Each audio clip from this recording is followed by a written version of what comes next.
Hi everyone, good Tuesday afternoon and welcome to Go Local Live. I'm Go Local News Editor Kate Nagel. Thanks for joining on this hot afternoon here in downtown Providence. Well, It's a little warm.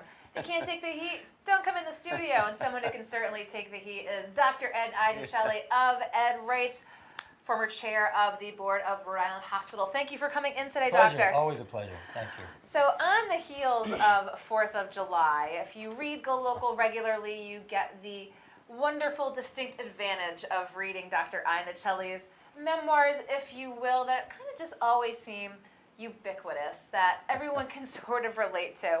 So the 4th of July musings, I do have to ask, how old were you when you built a bonfire in the middle of the road? No more than 10 or 11. Yeah, but I had a lot of help. I had a lot of help from older kids. They were 13. So you'll have to read it on Go Local. He thought it was a grand gesture by the neighborhood youth, and That's the right. neighbors didn't necessarily think that Didn't quite the same appreciate way. They did not appreciate it. No, we thought they'd love it. I mean, who would want a bonfire in front of their house? Everyone on the 4th, but not these neighbors. They were not happy. A big fire. Well, you go into mosquitoes and other 4th of July fun, and again, Yeah, it's just one of that's those great. holidays that That's everyone great. has Great memories about with their family. And speaking of memories, I have to ask you from a doctor's perspective, because you had a great piece on gum chewing. Oh my goodness. And the different types of bazooka and the ones that you would, as all children did usually growing up, try and try a lot. Does gum really stay in your stomach for like 7? What are the doctors? What's the old wives? Yeah, well, that's what the tale? parents used to tell us, you know. If you swallow gum, it'll expand in your stomach and block it up and you'll need an operation. There's no way that ever was going to happen, Kate. No Well, they way. just wanted to prohibit you Yeah, from eating the that's right. sticky gummy substance, which it's so many awful. kids do. But Oh, I they don't, do. I don't think a little white lie often hurts if you're trying to encourage good behavior amongst youth. They did. There was another one. Let me tell you this one. If you were at the beach and you had lunch, you couldn't go into the water for how long? 1 hour. Yeah, 2 or 2 hours. hours. Oh. Another wives' tale.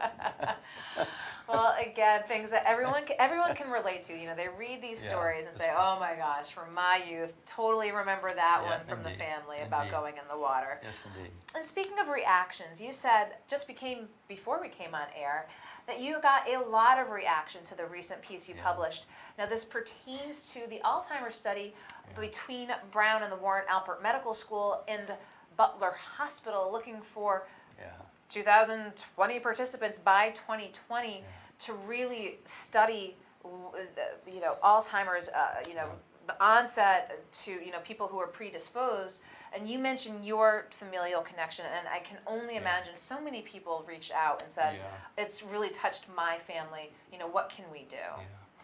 Well, through the good fortune of Go Local, I happened to be sitting with Dr. Soloway before he came on with Kate for his interview, and I was thrilled with what he had to say because my wife's family has a strong history for Alzheimer's disease, and we talk about it all the time.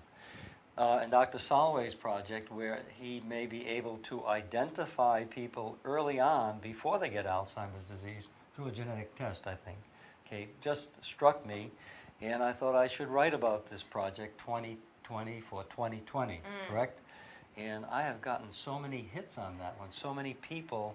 It's a pervasive problem. The rock hits the water and it ripples, and so many people are affected by this terrible disease. He said it's the #1 healthcare issue that we have to deal with over the next few years. And costs associated with it, care Yeah. associated Oh, with it. huge. And really looking, the cutting edge, the Warren Alpert Medical School, Yeah. again, really trying to look to identify, the onset to get it before it gets to that stage. Yeah. And the need so much to see a wide swath of a population Yeah. who, again, might have some genetic predisposition and really, take a look. And you are really in agreement, Oh, if yes, people, if it's in your absolutely. families, we're going to put the link up again, take a Pay look. attention, yep. Take a look to this study, Yeah. again, because here in Rhode Island, there's the potential for, groundbreaking discoveries to be made. Oh yeah. Brown has a huge gift given to them, as has University of Rhode Island, and as has Lifespan. So those 3 organizations have a huge infusion of money to do research and care for Alzheimer's patients. Right here in Rhode Island, a cooperative effort. What's better? That's exactly what I like to see in healthcare. Well, again, you can see that interview with Dr. Salloway. You can read the piece by Dr. Iannuccilli, and we'll put links up again as well to be able to take part and really, move the field forward in terms of looking to advance potentially even a cure. Yeah, good for you. Yep. Right. Hope so. So here we are, it's July. We're going to get more writings and musings from Dr. Iannuccilli. Before we let you go, let's just hit summer. Having grown up around here and traveled around southern New England, what's your favorite part of summer? The beach. It used to be. Now for me, it's all the wonderful concerts and events that we have going on all over the state and in nearby states. Free and high class. The Newport Music Festival, all kinds of concerts in Bristol and up and down the state. I love that part of it. And beautiful weather. So there's nothing better than New England in the summer for me, Kate. Getting outside, I live love music. it. Someone Love was it. fortunate to see James Taylor last week. Oh my goodness, I did. Oh my God. That You guy's are great. really living the quintessential we New did. England summer. Yeah, we had a great time. We were up at Tanglewood to see the James Taylor concert, thanks to my daughter buying us tickets. And he was great. He was playing like he was 30 years old again. And his band was great. The music was superb. And there must have been 10,000 people there. It was great. I've always found I never regret going out and listening to live music. No, never. And the Newport Music Festival, the Newport Jazz Festival, the Folk Festival, you're going to the Jazz Festival. Gonna go to the Jazz I Festival. know that. What's better than that? And they all started here in Rhode Island, especially that Newport Jazz Festival. A deep history Way back. here, way and back. we're so fortunate, We are to lucky. be where we are here in the state. And fortunate to have you writing for us on a It's weekly basis. Great to be here. Love it. Dr. Ed Iannuccilli, thank you for Kate. coming Pleasure. on. It's a pleasure. Don't go anywhere. We're going to be right back with an additional health focus here on Go Local Live. We'll be right back.